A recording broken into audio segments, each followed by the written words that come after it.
Selamat pagi dan salam sejahtera. Bersama saya Marzela Sigai, kita mulakan dengan laporan ini. Ketua Masyarakat Rumah Panjang lebih-lebih lagi yang berada di kawasan Sekatan Pergerakan kini diberi kuasa untuk menahan individu yang mengingkari perintah Sekatan Pergerakan. Ini susulan terdapat segelintir penduduk Rumah Panjang yang dikatakan melarikan diri dengan menggunakan laluan denai di hutan. The most important fortress that we have are the community themselves. And within the community, sama ada kampung, sama ada rumah panjang ataupun bandar kecil, it is the ketua masyarakat that must play their role. And we have entrusted them with the responsibility to do citizen arrest kalau dah nampak orang datang yang tidak dikenali dari luar. And we want them, now the course is already done, it's going on throughout Sarawak. This is the second phase.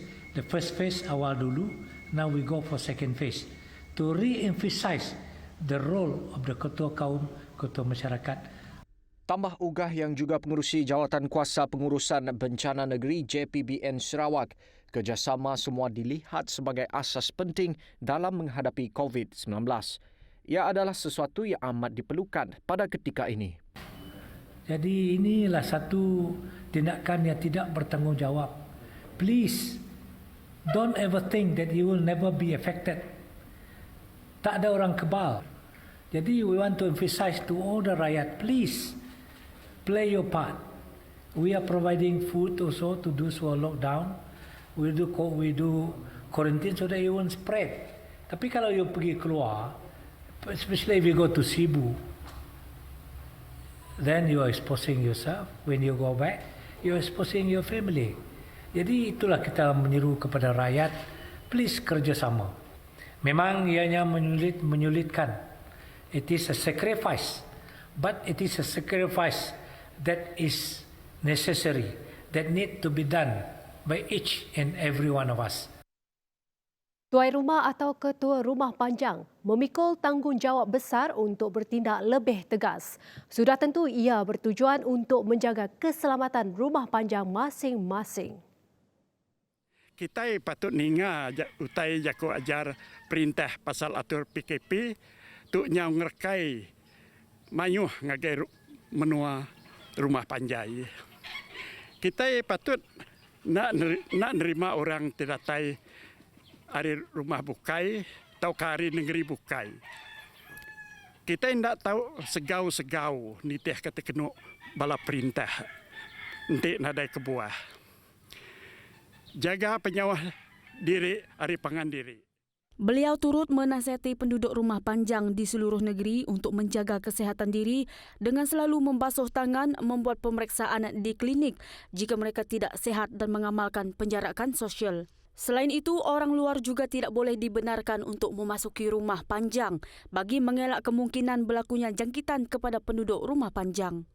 Minta perintah nerit agi atur SOP lebih lagi bak rumah panjai. Patut ditambah lagi orang tinggal mata ke pendiau orang di rumah panjai. Senada dengan Pengulu Gunting, setiausaha politik di Pejabat Ketua Menteri, Romeo Christopher Tegong turut menasihati golongan belia di rumah panjang untuk mematuhi prosedur operasi standard SOP dan tidak sesuka hati keluar dari rumah tanpa keperluan atau sebab penting.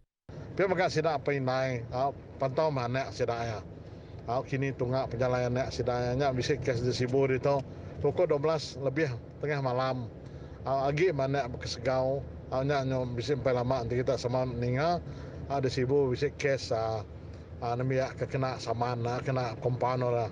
Kena compound ke saman kena compound RM1,000. Laban pukul 12 5 minit lagi kesegau sebelah jalan.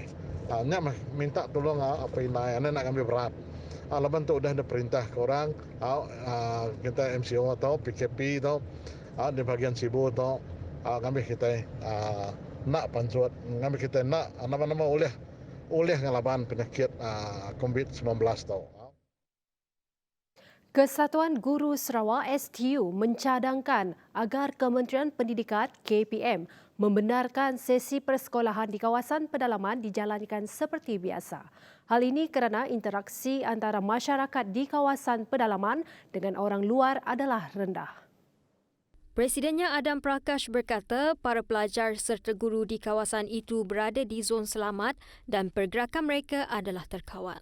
Oleh yang demikian tambahnya, sesi persekolahan seperti biasa dapat diteruskan kerana pada dasarnya mereka tidak bergantung kepada internet selama ini.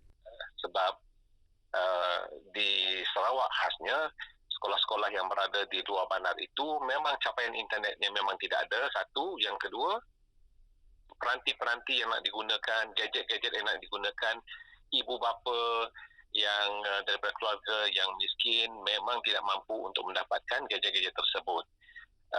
TV mungkin ada, mungkin juga tidak ada. So, apa lagi alternatif yang terbaik yang boleh kita lakukan? Sebab sekarang pun ramai yang telah mengeluarkan pendapat bagaimana sesi persekolahan itu boleh dilakukan dengan yang terbaik.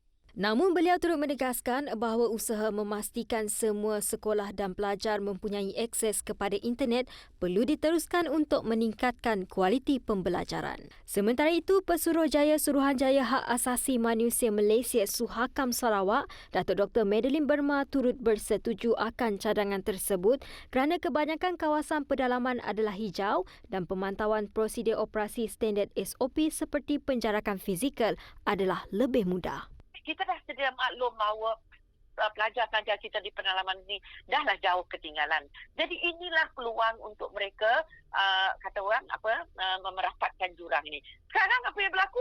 Mereka juga kena lockdown, sedangkan satu, mereka pelajar kurang murid. Memang saya rasa masalah penjarakan sosial itu memang tidak ada masalah berbanding dengan di bandar.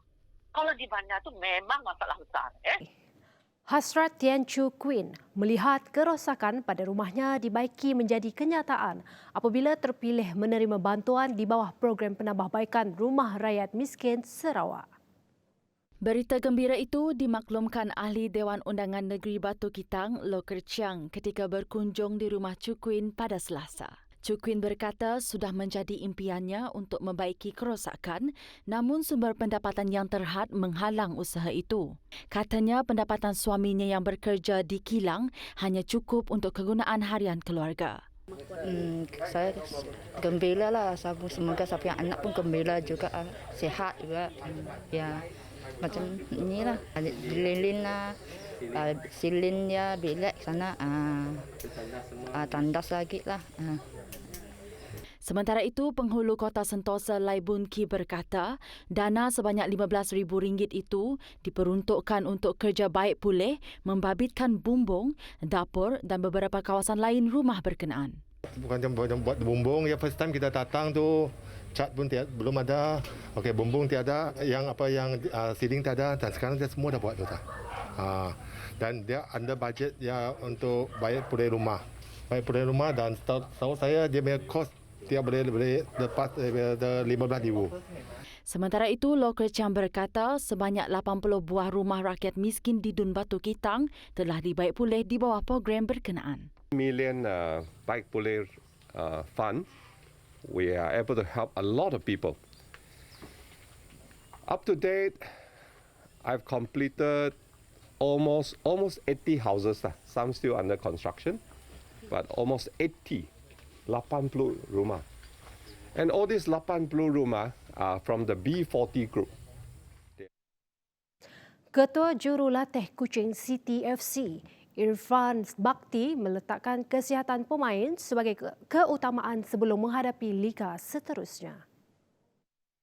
Ya, saya baru seminggu berada bersama dengan pasukan. Apa yang saya nampak ialah positif daripada pemain-pemain. Kerana buat masa sekarang ni ialah kami mementingkan dulu di segi conditioning pemain. Jadi pemain harus cergas untuk menghadapi peringkat seterusnya.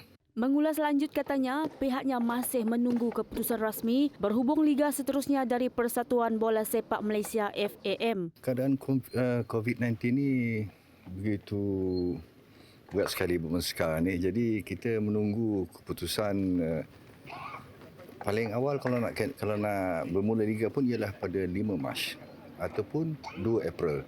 Jadi kita tunggu jadual sebenar daripada FM lah. Dalam pada itu, menurut Ketua Pasukan Kuching City FC Joseph Kalangti, latihan pada ketika ini memang masih berjalan seperti biasa dengan pematuhan tinggi kepada prosedur operasi standard SOP yang telah ditetapkan Kementerian Kesihatan KKM. Sebelum season start sebelum start season, kami ada buat medical check up semua players harus buat medical check up sebelum training start, and then sebelum game or season game start kami akan buat swab test yang itu memang wajib, itu arahan daripada MFL. So untuk semua tu akan dibuat masa terdekat lah. Baik, laporan itu tadi mengakhiri ringkas TVS. Terus setia bersama kami di saluran Astro 122. Saya Marzela Sigai. Salam hormat dan jumpa lagi.